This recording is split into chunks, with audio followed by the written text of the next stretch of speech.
Friends, welcome to विद्या। और आज हम आपके लिए लेके आए न्यूज़पेपर 2 जून का। 2 जून की जो पहली खबर है वो वेस्ट बंगाल से है। कल हमारे होम मिनिस्टर अमित शाह जी कलकत्ता में थे, जहां पर उन्होंने जो तृणमूल सरकार है उसके ऊपर में कटाक्ष किया। यहां पर उन्होंने कहा कि इंडियन गवर्नमेंट ने जिस तरह से ऑपरेशन सिंदूर लॉन्च किया, यहाँ पर टीएमसी सरकार ने उसको सिर्फ वोट बैंक पॉलिटिक्स और स्पेशली जो मुस्लिम अपीजमेंट की पॉलिटिक्स है उसकी वजह से ऑपरेशन सिंदूर के खिलाफ वक्तव्य की। यहाँ पर उन्होंने ये बात भी कही कि जिस तरह से मुर्शिदाबाद के अंदर जो राइट्स हुए थे ये स्टेट स्पॉन्सर्ड राइट थे, और जैसे कलकत्ता हाईकोर्ट की रिपोर्ट आ चुकी है जहां पर कई सारे टीएमसी नेता और जो पुलिस थी उसको अपनी कार्रवाई करने से रोका गया था। यहाँ पर डायरेक्ट इन्वॉल्वमेंट पता लगती है कि जो ममता बनर्जी की सरकार है उसी की वजह से जो ये राइट्स हुए थे और ये स्टेट स्पॉन्सर्ड राइट हुए हैं, ये एलिगेशन लगाया है अमित शाह जी।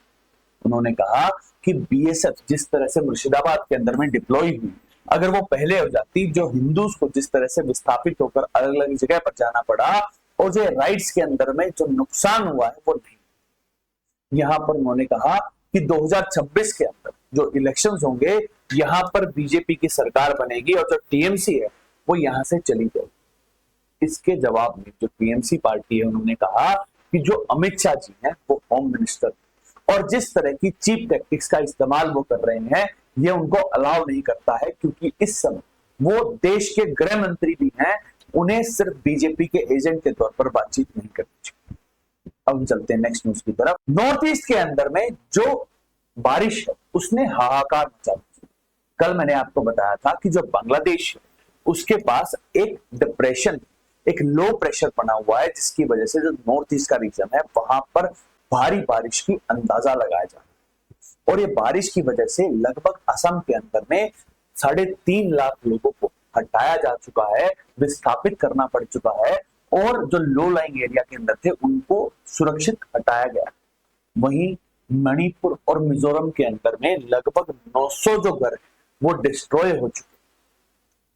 अरुणाचल प्रदेश की जो बिजनौर जो रिवर है वहां पर एक मैसिव फ्लड आ चुकी है, और मिजोरम जो है वो लैंडस्लाइड से हिट करती है, जहां पर लगभग 211 लोकेशंस ऐसी हैं जहां पर लैंडस्लाइड। सिक्किम के अंदर में 1500 टूरिस्ट जो हैं वो लैंडस्लाइड की वजह से फंस चुके हैं, और यहाँ पर हमारे होम मिनिस्टर अमित शाह जी ने जो नॉर्थ ईस्टर्न स्टेट्स हैं उन सबके चीफ मिनिस्टर से बात की है और यहाँ पर आश्वासन दिया है। और आश्वासन के बाद जो हमारी इंडियन एयरफोर्स है वो यहाँ पर डिप्लॉय कर दी जा चुकी है, ताकि राहत और बचाव का जो कार्य है वो पूरी तरह से हो सके। अभी जो बारिश है वो कंटिन्यू चल सकती है, क्योंकि जो डिप्रेशन है वो अभी कम हो रहा है, और बारिश के अंदर में जो नॉर्थ ईस्ट है यहाँ पर सबसे ज्यादा बारिश होती है, और जो फ्लड्स हैं और फ्लड्स की वजह से जो जान माल का नुकसान होता है उसकी अब समीक्षा की जाएगी, और हमें देखना पड़ेगा कि हमारी एयरफोर्स और क्या हमारी बाकी आर्मी भी यहाँ पर डिप्लॉय की जाएगी, ताकि राहत और बचाव का जो कार्य है वो पूरी तरह से हो सके नॉर्थ ईस्ट के। अब हम चलते हैं नेक्स्ट न्यूज की तरफ। जो नेक्स्ट न्यूज है वो महाराष्ट्र से आई है, जहां पर धारावी जो वर्ल्ड की सबसे बड़ी स्लम है और उसका रीडेवलपमेंट का जो प्रोग्राम है, जिसके लिए NMDPL जो बनाई गई थी, जो थी नव भारत जो डेवलपमेंट जो प्रोजेक्ट, जिसके अंदर में 80% जो स्टेक है वो अदानी ग्रुप का है और 20% जो स्टेक है वो स्टेट गवर्नमेंट का। यहाँ पर अब NMDPL ने कहा है कि जो स्टेट है वो अब तक जो प्रोमिसेस जो दिए गए थे इस प्रोजेक्ट को वो अभी तक डिलीवर नहीं करता है। यहाँ पर सबसे पहली जो अड़चन आ रही है वो लैंड से रिलेटेड है। यहाँ पर लगभग 810 एकड़ की जो लैंड है वो ट्रांसफर करनी थी इस प्रोजेक्ट के अंदर में, लेकिन अब तक जो स्टेट गवर्नमेंट है वो 63 एकड़ ही जो अलॉट की गई है प्रोजेक्ट। यहाँ पर जो धारावी प्रोजेक्ट है उसके लिए जो एजेंसी है उन्होंने कहा है कि हमें जीएसटी से लेके जो स्टेयरकेस रूल है यहाँ पर कुछ रिलैक्सेशन चाहिए। जीएसटी के अंदर में जो स्टेट जीएसटी जो कंस्ट्रक्शन से रिलेटेड जो ली जाती है वहां पर रिलैक्सेशन चाहिए अगले 15 साल के लिए, और स्टैंप ड्यूटी के अंदर भी कुछ रिलैक्सेशन चाहिए, ताकि जो धारावी प्रोजेक्ट जहां पर एक सबसे बड़ा विश्व का एक रीडेवलपमेंट प्रोजेक्ट होगा, जहां पर वर्ल्ड की सबसे बड़ी स्लम को बदलकर एक बहुत अच्छा एक डेवलपमेंटल प्रोग्राम बनाया जाएगा, इसके लिए स्टेट की मदद चाहिए। और यहाँ पर जो NMDPL है उन्होंने कहा है कि जो गवर्नमेंट है उसको यहाँ पर फास्ट ट्रैक कर देना चाहिए, क्योंकि अब तक हमें लैंड का बहुत ज्यादा पोजीशन मिल जाना चाहिए था ताकि हम जो प्रोजेक्ट वो तय टाइम पर पूरा कर सके। अब इससे रिलेटेड जो भी डेवलपमेंट हो और महाराष्ट्र स्टेट गवर्नमेंट अब इससे रिलेटेड क्या कोई फास्ट ट्रैक मैकेनिज्म स्टार्ट करती और जो लैंड एक्वायर है क्या वो पूरी पूरी मिल पाएगी, ताकि जो ये सबसे बड़ी स्लम है वहां पर एक सबसे बड़ा जो लैंडमार्क होगा ऐसा जो प्रोजेक्ट है वो क्या फुलफिल हो पाएगा। उससे रिलेटेड जो भी अपडेट होगी वो हम आपके लिए ले आएंगे विद्यारथ की चैनल।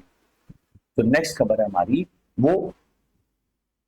सौम्या स्वामीनाथन जो साइंटिस्ट और वर्ल्ड हेल्थ ऑर्गेनाइजेशन के अंदर में काम कर चुकी हैं और इस समय MS स्वामीनाथन रिसर्च फाउंडेशन की जो चेयरपर्सन है उनका एक कल स्टेटमेंट आया जहां पर उन्होंने कहा कि कोविड-19 के जिस तरह से केसेस पूरे विश्व के अंदर बढ़ रहे हैं यहाँ पर इंडिया को ज्यादा चिंता की जरूरत नहीं। यहाँ पर उन्होंने कहा कि जिस तरह से हमने अक्वायर्ड इम्यूनिटी अटेन कर ली है उसकी वजह से जो कोविड का जो प्रारूप हमने 2020 के अंदर में देखा था वैसे हमें सिम्टम नहीं देखे जाएंगे और इंडिया के अंदर में हमें लॉकडाउन टाइप की सिचुएशन नहीं रखनी पड़ेगी। यहाँ पर स्वामीनाथन जी ने कहा लेकिन हमें इस बात की अश्योरेंस रखनी चाहिए कि जो जो लोगों के अभी जो इम्यूनिटी कंसर्न है, जो ओल्ड एज के अंदर में जो प्रेग्नेंट वुमेन और जो चिल्ड्रंस है उन सबका अभी हमें ध्यान रखना चाहिए, क्योंकि जहां पर इम्यूनिटी कमजोर होती है वहां पर इसका असर ज्यादा रहता है। लेकिन ओवरऑल जो कोविड-19 के जिस तरह से केसेस सर्ज कर रहे हैं उसकी वजह से कोई मेजर इकोनॉमिक इंपैक्ट नहीं पड़ेगा, ऐसा कहना है सौम्या स्वामीनाथन जी। अब हम चलते हैं नेक्स्ट न्यूज की तरफ जहां पर हम 3 नेशनल न्यूज को डिस्कस करेंगे। जहां पर जो पहली खबर वो उत्तर प्रदेश से आई, जहां पर उत्तर प्रदेश के जो चीफ मिनिस्टर हैं योगी आदित्यनाथ और उन्होंने इनवाइट किया हुआ था हमारे वाइस प्रेसिडेंट जगदीप धनखड़ जी को। यहाँ पर उन्होंने कहा कि जैसे अहिल्याबाई होलकर की जो 300वीं जो जयंती है वो भोपाल के अंदर में कल प्राइम मिनिस्टर मोदी ने बनाई, यहाँ पर CM योगी आदित्यनाथ ने कहा कि अहिल्याबाई जो वो एक ऐसी फिगर है जो सिर्फ और सिर्फ मध्य प्रदेश तक महदूद नहीं। उन्होंने कहा कि अहिल्याबाई ने जिस तरह से काशी विश्वनाथ और आगरा के अंदर में जो राम टेम्पल है उसके लिए जो चंदा दिया और जिस तरह से वुमेन एम्पावरमेंट के काम किए हैं, इसीलिए उन्होंने जो अहिल्याबाई जी का जो बर्थडे सेलिब्रेशन है वो उत्तर प्रदेश के अंदर भी किया और यहाँ पर उन्होंने जगदीप धनखड़ जी को बुलाया और जगदीप धनखड़ जी ने अहिल्याबाई को याद करते हुए जो वुमेन एम्पावरमेंट और अपने कल्चर और हेरिटेज को बढ़ाने के लिए जो उनका इंपॉर्टेंट योगदान था उसको उन्होंने यहाँ पर रेखांकित किया। वहीं योगी आदित्यनाथ ने कहा कि अहिल्याबाई ने जैसे वुमेन एम्पावरमेंट किया था और जिस तरह की उनकी सेल्फ डिफेंस की टेक्निक्स थी और जो उनके सिद्धांत थे उसी तरह से हमारी सरकार ने जो ऑपरेशन सिंदूर लॉन्च किया है वो उन्हीं को दिखाता है और हमारे जो हिस्टोरिकल फिगर्स हैं उन सबसे सीखना चाहिए कि वो कैसे हमें बताते थे कि हमें हमारी सुरक्षा कैसे करनी चाहिए। तो नेक्स्ट खबर आ रही है वो GST collection. GST goods and services tax के जो आंकड़े हैं जो मई मंथ के लिए हैं वो यहाँ पर आ चुके हैं, जहां पर पता चल रहा है कि जो मई मंथ है जो लास्ट ईयर मई से लगभग 16.4% का इजाफा देखा गया। पिछले महीने अप्रैल के अंदर में यहाँ पर अब तक का सबसे बड़ा कलेक्शन देखा गया था, लेकिन यहाँ पर मई मंथ के अंदर में जो पिछली साल 1.7 लाख करोड़ का जो जीएसटी कलेक्शन था वो बढ़कर 2.01 लाख करोड़ का हो चुका है। यहाँ पर अब जीएसटी जिस तरह से बढ़ रहा है उससे जो जीएसटी कलेक्शन और हमारी जो इकोनॉमी है उसके अंदर में जो पारदर्शिता आई उससे ये पता लगता है कि इंडियन इकोनॉमी अब फास्ट ट्रैक के अंदर है और जल्दी हम जो हमारा विकसित भारत का जो सपना है 2047 तक का हम उसको क्रैक कर। जो लास्ट खबर आ रही है वो जग्गी वासुदेव जिन्हें हम सब सदगुरु के नाम से जानते हैं उनसे रिलेटेड। यहाँ पर दिल्ली हाई कोर्ट के अंदर में उनकी जो फाउंडेशन है ईसा फाउंडेशन उन्होंने एक पिटीशन डाली थी जहां पर उन्होंने कहा था कि उनके पर्सनैलिटी ट्रेट्स का इस्तेमाल करते हुए आर्टिफिशियल इंटेलिजेंस AI का इस्तेमाल करते हुए उनके पर्सनैलिटी ट्रेट्स का इस्तेमाल किया जा रहा है और उनकी जो ट्रेट है और उनकी जो पर्सनैलिटी है उसका मिसयूज हो रहा है। यहाँ पर अब दिल्ली हाई कोर्ट ने कहा है कि जग्गी वासुदेव जो सदगुरु हैं उनके पर्सनैलिटी ट्रेड्स को अब प्रिजर्व किया जाएगा और कोई भी वेबसाइट जो है वो उनका किसी भी तरह का जो एआई मॉडल के थ्रू जो इस्तेमाल है वो नहीं कर पाएगी। ये one of the kind of situation है जहां पर हम जो पर्सनैलिटी ट्रेड्स हैं अब उनका भी पेटेंट की तरफ हम बढ़ते जा रहे हैं।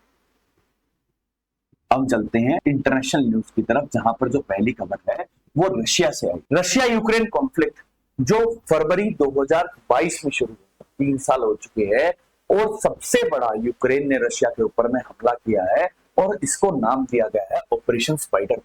ऑपरेशन स्पाइडर की तरह ये कहा गया है कि यूक्रेन ने पिछले 1.5 साल से इसकी प्लानिंग कर रही थी, जहां पर यूक्रेन के जो स्पाइस वो सब ड्रोन्स, जो यूक्रेन के जो ड्रोन्स हैं उन सबको लेके गए और 4000 किलोमीटर दूर यूक्रेन से जो साइबेरिया जो जगह है वहां पर जो रशिया के जो Tu-95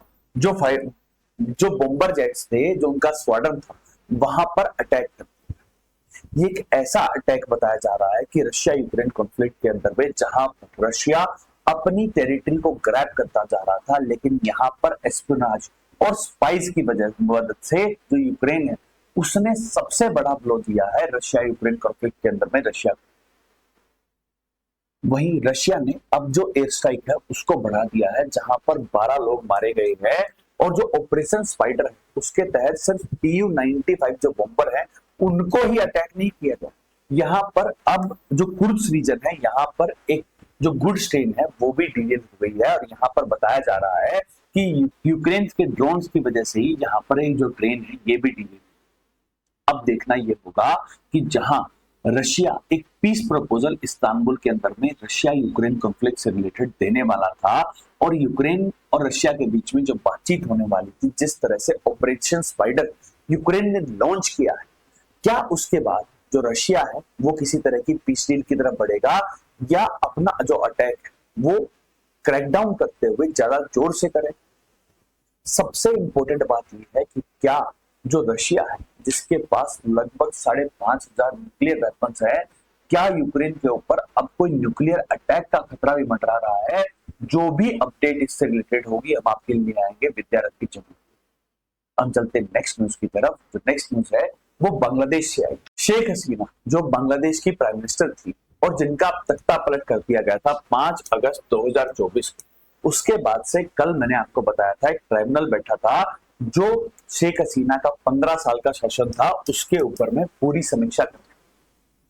अब जो ट्राइब्यूनल है उसने 16 जून को शेख हसीना को प्रेजेंट होने की हिदायत दी है। शेख हसीना 5 अगस्त को जब उन्हें हटाया गया था उसके बाद से इंडिया के अंदर रह रही हैं और अब देखना ये होगा कि जो बांग्लादेशी ऑफिशियल्स हैं उन सब ने कहा है कि इंडिया के एस जयशंकर जी को अर्ज किया है कि शेख हसीना को वापस बांग्लादेश भेज देना चाहिए ताकि लॉ एंड ऑर्डर और जिस तरह से ट्राइब्यूनल चल रहा है यहाँ पर वो पेश हो सके और शेख हसीना के ऊपर जुडिशियल कार्रवाई हो सके। अब तक हमारे विदेश मंत्रालय ने इससे रिलेटेड कोई भी अपडेट नहीं दी है। जो भी अपडेट होगी वो हम आपके लिए आएंगे विद्यारथ की चैनल। वही दूसरी खबर है वो जमाते इस्लामी जो एक पार्टी थी और जिसको ऑपरेशन सर्चलाइट जो 1971 के अंदर में जो बांग्लादेश लिबरेशन वॉर जिस तरह से हुआ था, यहाँ पर ऑपरेशन सर्चलाइट जो पाकिस्तानी आर्मी ने शुरू किया था और जिसकी वजह से जो बांग्लादेशी लोग उनके ऊपर जिस तरह से क्रैकडाउन किया था, उनके आरोपी जो इस्लामी थे एटीएम इस्लामी, उनको पहले तो सुप्रीम कोर्ट ने रिहा कर दिया था। अब जन्नते इस्लामी जो पार्टी उसको भी अब रीगेन कर दिया है, उसकी एक्टिविटीज को भी रीगेन कर दिया। यहाँ पर शेख हसीना की सरकार के दौरान जो जन्नते इस्लामी है इसके ऊपर बैन लगा दिया गया था। अब सुप्रीम कोर्ट ने जो ये बैन है ये पूरी तरह से हटा दिया है और जब भी बांग्लादेश के अंदर इलेक्शन होंगे तो अब जन्नते इस्लामी जो है वो पार्टी भी अब इलेक्शन लड़। यहाँ पर सुप्रीम कोर्ट ने स्पेशल फैसला दिया जहां पर अब इलेक्शन कमीशन ऑफ बांग्लादेश ये डिसाइड करेगा कि जो उनका पहले जो सिंबल था, जो स्केल का सिंबल था, क्या उन्हें वो दोबारा मिलेगा या नया मिलेगा, ये इलेक्शन कमीशन को डिसाइड करना है। लेकिन यहाँ पर सबसे जरूरी बात यह है कि जो सुप्रीम कोर्ट है जिस तरह से अब जो फैसले दे रहा है और जो रेडिकल ग्रुप्स है उन सबको अब फ्री करता जा रहा है, क्या बांग्लादेश के अंदर में नॉर्मलसी दोबारा से आ पाएगी या नहीं आ पाएगी। एक तरफ सुप्रीम कोर्ट जो पार्टीज हैं जिनको बैन कर दिया गया था, उन सबको रिहा कर दी जा रही है। वही मोहम्मद यूनुस जो इलेक्शंस के नाम पर जो डिले करते जा रहे हैं, इसका क्या इंपैक्ट होगा वो देखने की बात। जो लास्ट खबर आ रही है वो बांग्लादेश से, जहां पर बांग्लादेश ने कल जो अपने करेंसी नोट है वहां से जो मुजीबुर रहमान, जो दीन बंधु, जो father of the nation of Bangladesh हुआ करते थे, उनका अब पोर्ट्रेट को हटा दिया है। यहाँ पर रिजर्व बैंक ऑफ बांग्लादेश ने ये कहा है कि अब जो नोट्स होंगे वहां पर मुजीबुर रहमान किसी भी पर्सनैलिटी का फिगर नहीं होगा। यहाँ पर उन्होंने कहा कि जितने भी जो हिस्टोरिकल साइट है, नेचुरल साइट है, उन सबका अब करेंसी नोट्स के ऊपर में इस्तेमाल किया जाएगा और जो नए करेंसी नोट हैं वो सब के सब पूरे बांग्लादेश के अंदर में प्रेजेंट किए जाएंगे। सबसे इंपॉर्टेंट बात ये कि जैसे हमारे देश के अंदर में हमारे father of the nation Mahatma Gandhi ji की तस्वीर है, अब मुजीबुर रहमान को हटाना ये दिखाता है कि बांग्लादेश अपनी हिस्ट्री से दूर जाता जा रहा है। और जिस तरह से 1971 के अंदर में हमने बांग्लादेश की मदद की और नया देश बांग्लादेश बन पाया था, अब वो अपने हिस्टोरिकल बैकग्राउंड से अलग हटता जा रहा है। और जिस तरह से मोहम्मद यूनुस प्रो पाकिस्तानी गवर्नमेंट चल रही,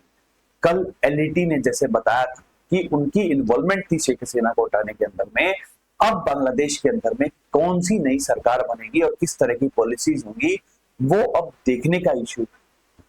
अब हम चलते हैं लास्ट, जहां पर हम 3 इंटरनेशनल न्यूज को डिस्कस करेंगे। जो नेक्स्ट खबर आ रही है वो इजराइल से है, जहां पर इजराइल हमास का जो कॉन्फ्लिक्ट है वो बढ़ता जा रहा है। कल इजराइल ने जो स्ट्राइक की जिसके अंदर में लगभग 31 लोग मारे गए हैं। और जो सबसे इंपॉर्टेंट बात ये थी, तो गाजा के अंदर में जो एड पॉइंट है जहां पर ह्यूमैनिटेरियन एड दी जा रही थी यूएस फाउंडेशन के द्वारा, इजराइल ने वहीं पर अटैक किया। अब देखना यह होगा कि यूएस ब्लड फाउंडेशन और उनके वहां पर प्रेजेंट होते हुए जो एयर स्ट्राइक की है, क्या यूएस से इजराइल के ऊपर कोई प्रेशर टैक्टिक्स बनाएगा और इजराइल हमास की जंग क्या पता खत्म होगी या नहीं होगी। जो भी अपडेट होगा हम आपके लिए आएंगे विद्यारथ के चैनल के ऊपर में। जो नेक्स्ट खबर आ रही है वो फिलिस्तीन और इजराइल कॉन्फ्लिक्ट से। यहाँ पर जो एक स्टूडेंट थी मेगा, उन्होंने प्रो फिलिस्तीनी स्पीच दी थी और इसी वजह से जो एमआईटी के अंदर में जहां से वो पढ़ रही थी, उनकी ग्रेजुएशन हो रही थी और ग्रेजुएशन के अंदर में जो उनको जो सेरेमनी है उसको अटेंड करने से मना कर दिया। जब से डोनाल्ड ट्रंप की सरकार आई, उन्होंने अब जो प्रो फिलिस्तीनी अगर किसी भी तरह की कोई भी स्टेटमेंट सोशल मीडिया के ऊपर में या आप ऐसे विचार रखते हैं तो उसको एंटीसेमिटिज्म के तहत वहां पर अब एक क्रैकडाउन शुरू कर दिया है। और इसी वजह से जो मेगा है उन्हें अपनी जो ग्रेजुएशन सेरेमनी है वो अटेंड करने नहीं दी जाती। हार्वर्ड यूनिवर्सिटी अब एमआईटी के अंदर में इस तरह से क्रैकडाउन करना, क्या यूएसए के अंदर में जो फ्रीडम ऑफ स्पीच का मामले में जो राइट्स हैं वो अब कर्टेल किए जा रहे हैं, ये देखने की बात। जो लास्ट खबर आ रही है वो ईरान से है, जहां पर ईरान के जो फॉरेन मिनिस्टर हैं अब्बासी, उन्होंने कहा है कि जिस तरह से यूएन वॉचडॉग की रिपोर्ट आई है, अगर यूरोपियन यूनियन किसी भी तरह का कोई भी सैंक्शन ईरान के ऊपर नए फ्रैक्शन लगाएगी तो उसका असर पड़ेगा। और यहाँ पर उन्होंने धमकी देते हुए यूरोप से ये कहा है कि अगर आप कोई भी सैंक्शन लगाएंगे तो उसके दूरगामी असर होंगे। यहाँ पर यूएन वॉचडॉग ने ये बताया था कि जो ईरान है वो न्यूक्लियर इनरिचमेंट जो 90% करना चाहिए अब लगभग 60% तक पहुंच चुका है। और जिस तरह से उन्होंने जो स्पीड को बढ़ाया तो ईरान बहुत जल्द जो न्यूक्लियर वेपन है वो बना सकता है। और इसी से रिलेटेड जो यूरोपियन एजेंसी वो चाह रही थी कि ईरान के ऊपर और ज्यादा सैंक्शंस लगाए जाएं, लेकिन यहाँ पर फॉरेन मिनिस्टर ने अब जो यूरोप है उसको एक धमकी दी है। अब देखना ये होगा, इस हफ्ते ईरान और यूएसए ओमान के अंदर में मीटिंग होने वाली है जहां पर न्यूक्लियर डील के रिलेटेड कोई डॉक्यूमेंट साइन हो सकता है। ओवरऑल इसका क्या इंपैक्ट होगा, जो भी अपडेट होगा वो हम आपके ले आएंगे विद्यारथ की चैनल पे। That's all for today. Thank you very much and please subscribe to विद्यारथ।